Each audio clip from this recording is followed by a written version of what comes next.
At Stalingrad, too, the German offensive slowed down. They broke into the city but did not have the strength to take it.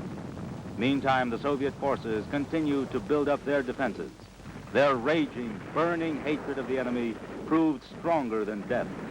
The events of these unforgettable days were filmed by Soviet cameramen at the front.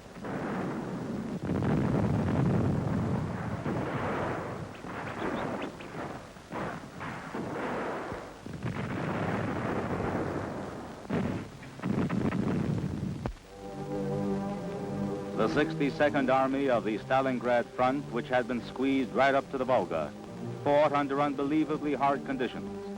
The defense belt, 25 kilometers wide and from 2.5 kilometers down to only 200 meters in depth, was under fire by all types of enemy arms.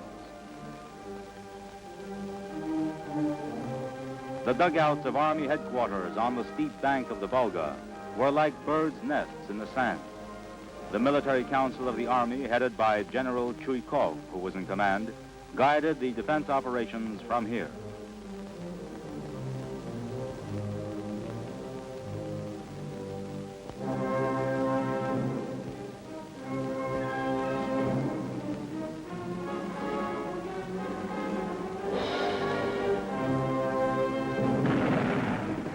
The men of the 13th Guards Rifles Division, commanded by General Radintsev, were outstanding among the city's defenders for their courage and valor.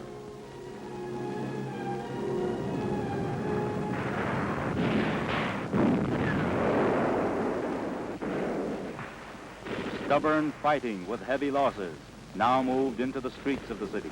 Fighting continued for every block, every building and floor, and a wall was often the front line.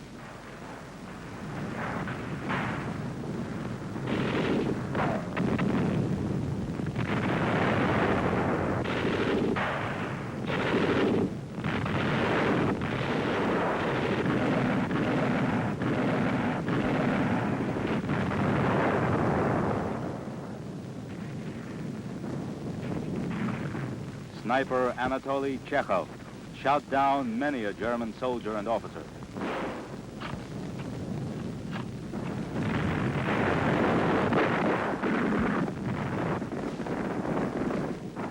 Forced back to a narrow strip along the bank of the Volga by the enemy's superior forces, the men under Gurtsev, Batyuk, Gorokhov, and Guryev fought on with supreme heroism.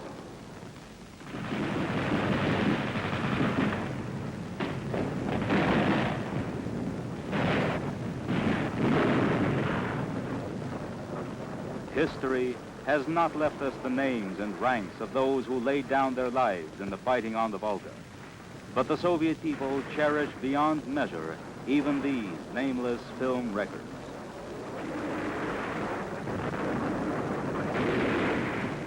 The wounded were taken across the Volga at a terrible risk.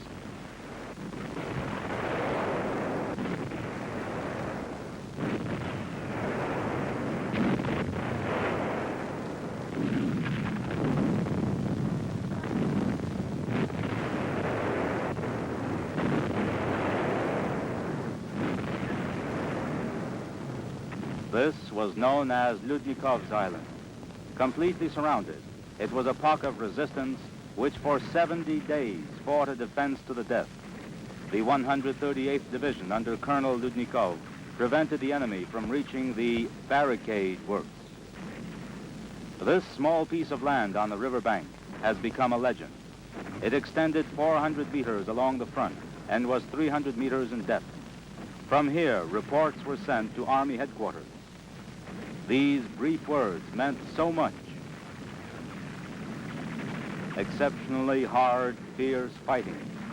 14 enemy attacks repulsed by artillery fire, counterattacks, and hand-to-hand combat. The enemy has reached the Volga on both sides. They're firing straight through the division's formation. It was impossible to stand up to this, and yet they did it. Not a step back. The party's order came through, and that meant an order from the whole country and the Soviet people.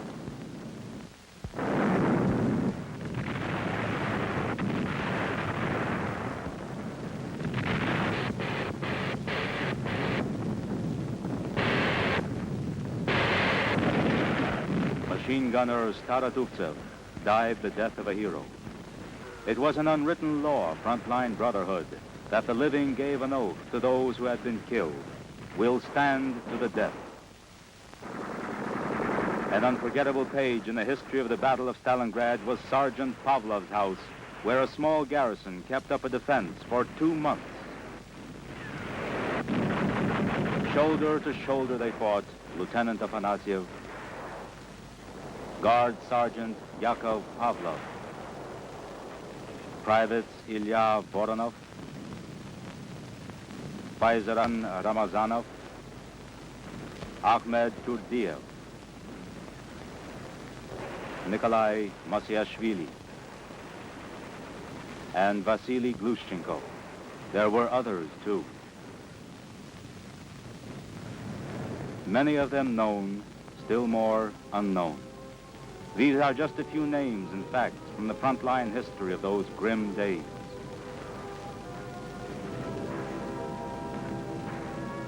Vasily Zaitsev, hero of the Soviet Union, wiped out 300 fascists. A super sniper was brought especially from Berlin to get rid of him, but Zaitsev got him, too.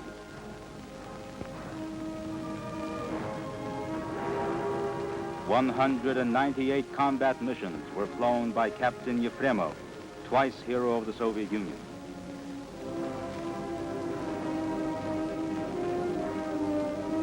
Red Army men Alexei Vashchenko and Nikolai Serdyukov sealed up enemy firing positions with their own bodies.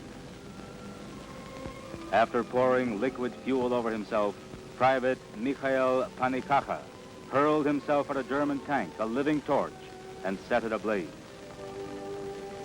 Ilya Kaplunov of the Soviet Navy destroyed 9 tanks in a single battle, the last after his own leg had been torn off. Matvey Putilov of the Signal Corps was mortally wounded, but clenched the ends of the wire between his teeth so that communications continued to function. Captain Ruben Ibarudi, hero of the Soviet Union, son of the splendid daughter of the Spanish people, Dolores Ibarudi, fell the death of the brave along the Volga.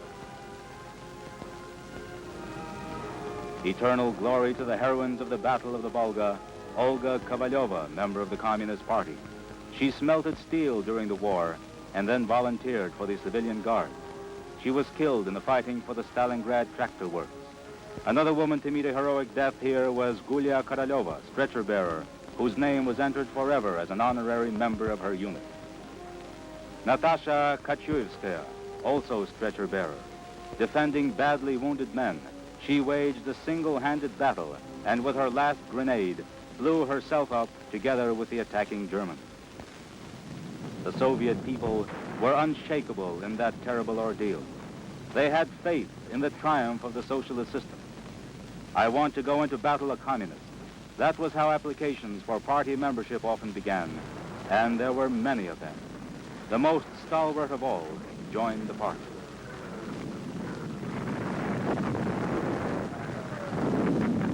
They received their party cards at the front line.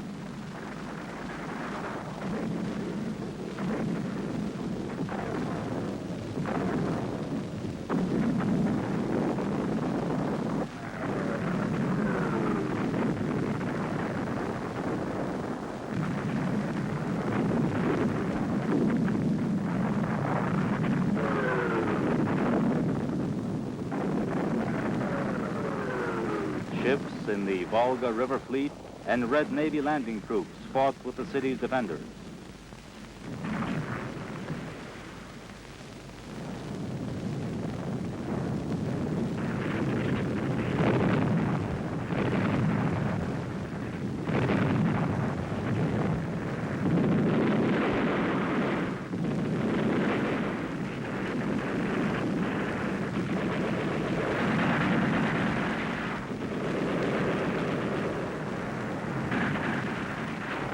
Defending Stalingrad.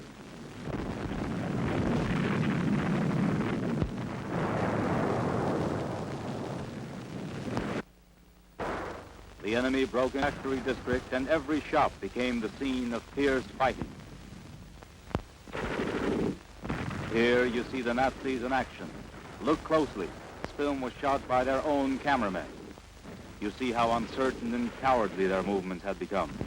Death lurked behind every corner.